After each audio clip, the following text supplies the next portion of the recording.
La réalisation du coussin d'Andley est très très simple.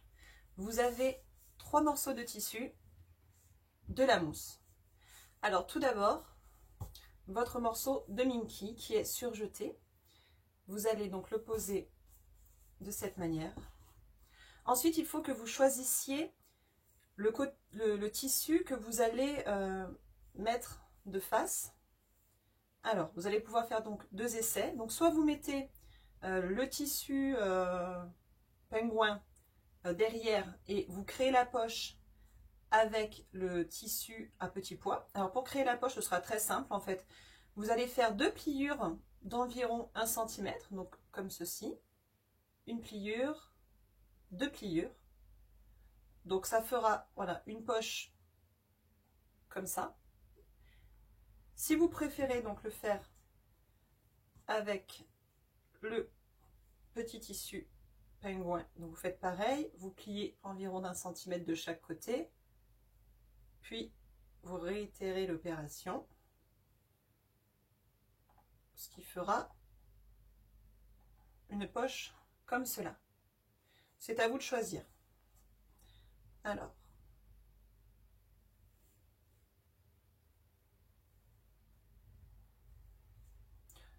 donc moi je choisis de faire la poche avec le tissu à petits pois.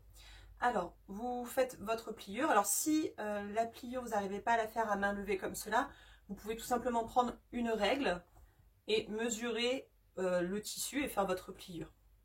Donc, quand vous avez fait votre pliure, vous allez passer un petit coup de fer à repasser afin de maintenir le tissu dans cette position. Voilà. J'ai repassé mon petit carré de tissu. Donc, vous voyez, j'ai fait donc 2 pliures d'environ 1 cm, 1 cm et demi. C'est vous qui créez la taille de la poche que vous souhaitez. Très bien.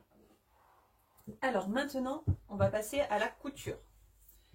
Alors, donc, vous placez votre petit carré qui va faire la poche sur le deuxième carré de fond. Vous prenez votre petit carré en tissu Minky avec la couture de surjet qui va nous servir de repère pour la couture, comme ceci. Et maintenant, vous allez les placer face contre face. Alors, ce qui compte, c'est que le carré Minky recouvre le tissu qui est en dessous. Et donc, ce n'est pas grave si il y a un peu de tissu, là, vert, qui dépasse. Ça nous laisse une petite marge. C'est très bien. Ce qui compte, c'est que lorsque nous allons coudre le long de cette ligne-là, que l'on pique dans le tissu du dessous. Il ne faut pas que l'on couse dans le vent, sinon forcément, ça ne va pas tenir les tissus ensemble. Donc, vous assurez que le tissu bleu, il est bien sur le tissu coton du dessous, avec une petite marge au besoin. Et maintenant, à l'aide des petites épingles, vous allez maintenir les tissus entre eux pour qu'ils ne bougent pas pendant la couture. Donc, vous mettez plusieurs épingles.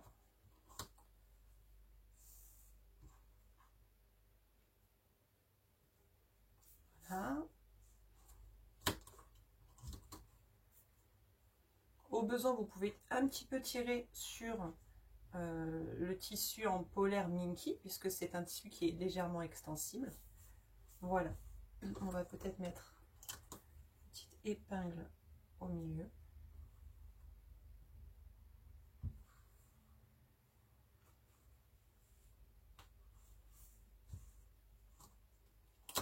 Voilà. Après, si votre couture ne vous sent pas très droite, c'est pas très grave, étant donné que dans le coussin, nous allons mettre de la mousse. De toute façon, ça va se bomber et donc ça restera pas très droit. Enfin, ça prend toujours une forme un peu bombée. Voilà. Alors bah voilà, nous sommes prêts. Donc, comme vous pouvez voir, nous avons mis les petites épingles. Maintenant, il vous suffit de prendre environ 50 à 60 cm de fil. Donc, essayez de prendre plutôt une couleur assortie. Alors, soit blanc, soit par exemple là, on aurait pu prendre du fil bleu. du bleu ou du vert très très clair. Alors on évite de prendre une couleur qui tranche trop parce que si vous ne serrez pas trop votre couture, et ben en fait les points vont un peu s'écarter et du coup on risque de voir le fil au niveau des coutures. Donc si vous prenez du rouge, ça sera peut-être un peu moins joli. Voilà. Alors ensuite vous allez repérer un endroit pour l'ouverture. Parce qu'étant donné qu'on coud toujours à l'envers, il va falloir retourner ensuite notre petite création pour la remettre à l'endroit. Donc ben voilà, vous choisissez sur un des côtés, peu importe, ça ne change rien. On va laisser une ouverture d'environ 4 à 5 cm. Et c'est toujours important de laisser cette ouverture au milieu d'une ligne droite et non pas dans un angle, car comme nous allons après refermer à la main avec un point invisible, c'est plus compliqué de fermer quand on est dans un angle. Voilà. Donc, pour que ce soit un petit peu plus simple, on laisse toujours une ouverture, voilà, sur un des côtés, mais au milieu. D'accord? Donc, moi, je vais commencer à coudre ici. Et donc, je fermerai, je m'arrêterai après. Alors, vous allez prendre donc votre aiguille. Vous avez juste fait passer pour l'instant votre fil dans votre chat. Et vous allez piquer donc de l'arrière. Et vous allez ressortir sur l'avant, sur le tissu Minky, et vous allez ressortir le long de la petite couture de surjet. Donc cette couture de surjet, elle va vraiment nous servir de repère et on va coudre tout le long de cette couture. On essaye de s'en approcher au plus près pour que ce soit joli et droit. Par contre, il ne faut absolument pas piquer sur cette couture, donc par exemple à 1 ou 2 mm entre le bord de la couture, entre les deux bords de la couture, parce que tout simplement quand on va retourner notre tissu après, et bien sinon ça va se voir. On va voir cette couture blanche apparaître et ça sera moins joli. Donc on se met au bord, mais on ne se met pas dedans. Voilà, donc vous faites ressortir votre fil. Vous allez repiquer un petit millimètre, donc avant. Hop, vous allez ressortir. Et pour faciliter les choses, vous allez donc retourner votre tissu, vous allez piquer votre aiguille pour ne pas la perdre. Voilà. Vous allez tout simplement faire un nœud, on va faire un double nœud. Alors c'est pas conventionnel parce que normalement on doit tout simplement faire plusieurs nœuds sur son fil, mais ça peut être compliqué quand on est débutant. Et souvent les coutures ne tiennent pas à cause de ça parce que le nœud d'arrêt n'est pas très bien fait. Alors en appliquant cette méthode, voilà, un double nœud, voire un triple, et vous pouvez être certain que votre fil va tenir et qu'il ne va pas s'en aller. Voilà, je coupe à 1 cm pour pas que je m'en mêle dans mon fil. Et là maintenant, je vais pouvoir coudre de manière sécurisée. Voilà. Donc je repars sur ma couture. Alors, bah maintenant c'est très simple. Donc on est derrière, donc on va piquer en avant. Vous voyez, et on va faire ce que l'on appelle le point arrière. Alors c'est quoi le point arrière? Alors bah, tout simplement on sort, on va donc en arrière. Donc, tout à l'heure j'étais ici, vous voyez bien, j'étais là, hop, et ben je vais me mettre derrière à 1 mm ou 2. Et avec mon doigt qui est derrière, je vais pousser mon aiguille vers l'avant. Voilà, je vous montre. Donc j'étais ici, je suis allée en arrière, j'ai transpercé, je suis passée de l'autre côté et j'ai fait ressortir mon aiguille 2 mm avant mon fil. J'étais au milieu, je vais en arrière, je passe en dessous et je ressors 1 mm ou 2 en avant. Donc là je vais de droite à gauche et je sors. Hop, on fait attention à la petite épingle qui peut gêner. Et je sors. Et donc là, je vais créer un point. Je vais le serrer. Et maintenant, je vais donc en arrière et je vais piquer dans le petit point, le dernier petit point. Il était ici. Je pique ici. Je vais en dessous, vous voyez, je transperce. Avec mes doigts qui sont en dessous, je vais pousser mon épingle. On fait attention, mon aiguille. On fait attention de ne pas se piquer le doigt. Hein. Si on y va doucement, il n'y a pas de souci. Et je le pousse vers le tissu. Vous voyez, avec l'autre doigt, je plie mon tissu pour l'aider. Et voilà. Et je ressors de la même manière. Je ressors en avant. toujours de droite à gauche. Donc si vous êtes gaucher, ce sera dans l'autre sens. Mais le principe est le même. Mon fil est ici, je vais chercher derrière, dans l'autre point. Je passe sous mon tissu, je ressors, je transperce les 3 couches, hein, c'est important. Et ensuite, je ressors en avant. Et je continue. Et en fait, en faisant donc de cette manière, vous pourrez vous apercevoir que vous allez créer une ligne continue sans trou. Et donc c'est le principe. Il ne faut pas laisser de trou entre vos points. Sinon la mousse va pouvoir sortir. Donc on pique vraiment dans le dernier point. Le petit trou où votre petit point sort. Voilà. Et donc vous allez coudre comme ça en faisant tout le tour. Donc vous ne vous arrêtez pas dans les angles. Tout simplement, on va vous tourner. Et vous vous arrêterez uniquement pour laisser l'ouverture de 5 cm. Pour changer de fil, lorsque vous en aurez plus, eh bien, vous allez faire un double nœud pour arrêter votre couture. Donc je vais vous montrer sur un point plus loin. Hop. Donc là, vous allez jusqu'à l'angle. Regardez. Donc là, je suis à l'angle. Hop, je fais bien mon angle. Là, c'est les fils un peu qui se mélangent. Et maintenant, je vais piquer de l'autre côté. Hop, je tourne. Donc là, j'ai pas pu faire mon point arrière, bien entendu, mais c'est pas grave. Hop, je vais le refaire après. Voilà, donc là, j'ai refait un petit point. Je vais piquer du coup en avant. Et hop, là, je vais pouvoir recommencer, aller en arrière. D'arrière, en avant. Voilà, donc c'est vraiment très très simple à réaliser. C'est une des créations les plus faciles à faire, du moins pour les enfants. Voilà, donc pour arrêter votre fil, donc admettons je n'en ai plus assez. Donc tout simplement, vous finissez votre ligne. Il faut toujours que la ligne de couture soit complète et qu'il n'y ait pas de trou. Voilà, donc je vais vous montrer de l'autre côté. Donc c'est très simple.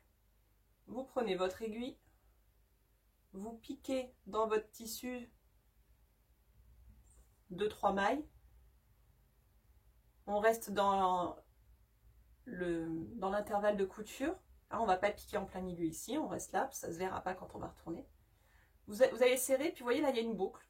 Alors vous tirez doucement, et puis quand vous avez une jolie boucle là, pas très grande, attention de ne pas s'emmêler avec les autres boucles. Voilà, elle est là. Alors vous passez votre aiguille dedans, et là quand vous allez tirer, ça va faire un nœud. Voilà, vous le faites 2 fois, et ça vous fait un point d'arrêt. Ensuite vous pouvez couper votre fil à 1 cm. Et vous recommencez l'opération avec un nouveau fil, où vous allez faire également votre petit nœud. Voilà, donc maintenant vous allez coudre à la main, en suivant donc la ligne de surjet, vous faites tout le tour, et on se retrouve quand il nous restera 5 petits centimètres pour fermer notre coussin d'anglais. Voilà, une fois la couture terminée, vous pouvez retourner votre travail. Alors, on va attraper en fait avec le doigt un des coins, on va mettre son doigt dans le coin, on pince, et on retourne. Voilà, et on y va doucement.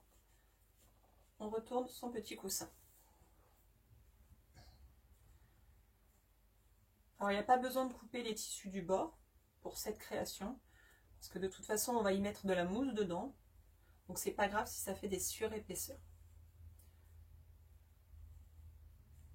Voilà, ensuite, on remet le doigt dedans et on va pousser les coins pour qu'ils soient quand même bien mis. Voilà, les 4 coins.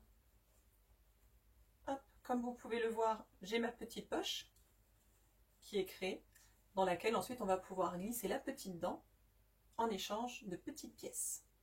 Mon ouverture est ici. Le tissu est bien plié.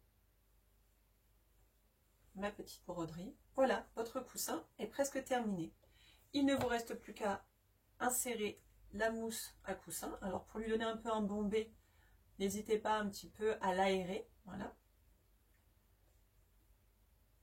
Et ensuite, vous insérez du rembourrage. Vous allez pousser le rembourrage au début dans les coins pour l'aider à bien se placer. Donc maintenant, il ne vous reste plus qu'à fermer cette petite ouverture. Et donc pour cela, nous allons utiliser le point invisible. Alors nous allons faire la fermeture. Donc vous prenez un fil, pareil d'environ 50-60 cm. Vous l'insérez dans l'aiguille. Il faut bien que votre fil soit net quand il est coupé. Sinon vous allez avoir du mal à le rentrer dans le trou de l'aiguille, qu'on appelle un petit chat. Pensez à poser vos coudes ou vos mains pour éviter de trembler aussi. Voilà. Hop, c'est fait. Allez, c'est parti. Donc, pour fermer, donc déjà, vous allez vous apercevoir que grâce à vos 2 coutures qui sont sur les côtés, votre tissu est bien plié, vous voyez, avec les 5 mm de bord, voilà, à l'intérieur, donc c'est parfait. Donc là, vous allez venir piquer dans un des 2 tissus, mais au niveau du coin de votre couture, le plus près possible. Voilà, vous piquez sur une maille ou 2. Vous tirez, hop. Vous allez piquer encore une fois votre petite aiguille dans le coussin, hop. Et maintenant, vous allez faire votre double nœud pour arrêter votre fil. On serre bien. Ensuite, vous allez rentrer, hop, votre petit fil dans le trou, pas besoin de le couper. Et maintenant, nous allons fermer. Donc, pour faire la couture invisible, donc déjà, on va un petit peu appuyer pour rapprocher les tissus ensemble. C'est très simple. Avec votre aiguille, vous allez piquer le long de votre tissu, vous voyez, ici, tout ce long-là, et sur ce bord ici. Et vous allez piquer, donc toujours, quand on est droitier, de droite à gauche. Donc, vous allez piquer, hop, regardez bien, environ sur 2 mm. Vous tirez.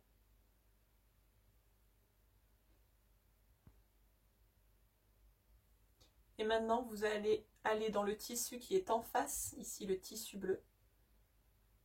Vous allez faire la même chose. Donc, on s'en rapproche du bord, hein, là où la couture s'est arrêtée. Et on va piquer, pareil, sur 2-3 mm, comme ça de manière horizontale. Et on fait ressortir. Voilà, là on est en face, vous voyez, ça va faire un zigzag en fait. Donc là, c'est pareil, je recommence, j'étais dans le tissu bleu, je me mets dans le tissu blanc, je viens piquer ici, le long. En fait, je suis la ligne de pliure et je vais tirer. Là, il n'y a pas besoin de serrer hein, tout de suite, ça vous permet de voir votre travail et on tirera sur la fin. Vous voyez, hop, ça refait un petit zigzag. Et je vais de l'autre côté. Je pique sur 2-3 mm, toujours de manière horizontale, en suivant la ligne imaginaire de pliure. Et je tire. Et maintenant, je vais dans le tissu d'en face. Et vous allez faire comme ça tout le long. Alors, quand vous piquez, il faut bien veiller à ne piquer que dans la première couche de tissu de pliure. On est d'accord, on ne ressort pas de l'autre côté, sinon ça se voit. Donc, quand on pique, il faut vraiment rester dans la petite pliure, le tissu qui est à l'intérieur. Hop, on tire en face et de l'autre côté. Là, vos points peuvent être un petit peu plus éloignés parce que ce n'est pas un jouet pour bébé, ce n'est pas un cube d'éveil. Donc du coup, s'il y a un peu de mousse qui passe, c'est pas très dangereux. On est vigilant, mais bon, c'est un coussin de dents de lait. C'est pas un jouet non plus de bébé. Voilà, ça y est, je suis arrivée au bout, donc je fais mon dernier point. Donc je vais aller piquer ici, je vais les ressortir vraiment dans le coin de ma dernière piqûre. Voilà, ici. Et donc maintenant, je vais pouvoir donc tirer pour resserrer mon fil. Alors on tire doucement, on pince en tenant l'autre côté du coussin et on tire doucement pour pas casser le fil. Voilà. Et ensuite, hop, on tire un petit peu pour remettre le tissu. Si ça fait des pliures, hop, vous retirez un petit peu comme ça à la main pour remettre votre tissu. Voilà, c'est terminé. Il n'y a plus qu'à faire le petit point d'arrêt.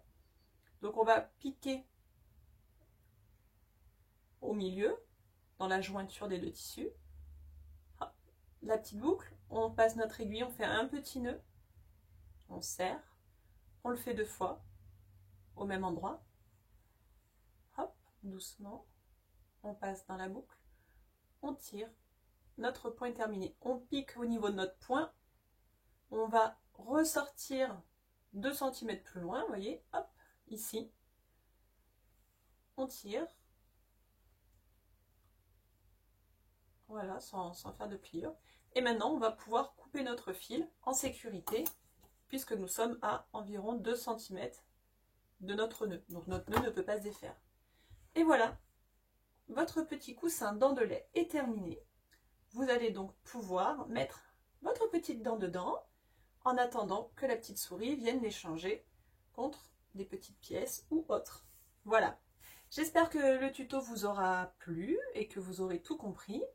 Si vous avez des questions, n'hésitez pas à nous contacter via le chat en ligne du site internet ou en nous envoyant un email à contact@monkitcouture.com. Bonne couture à tous!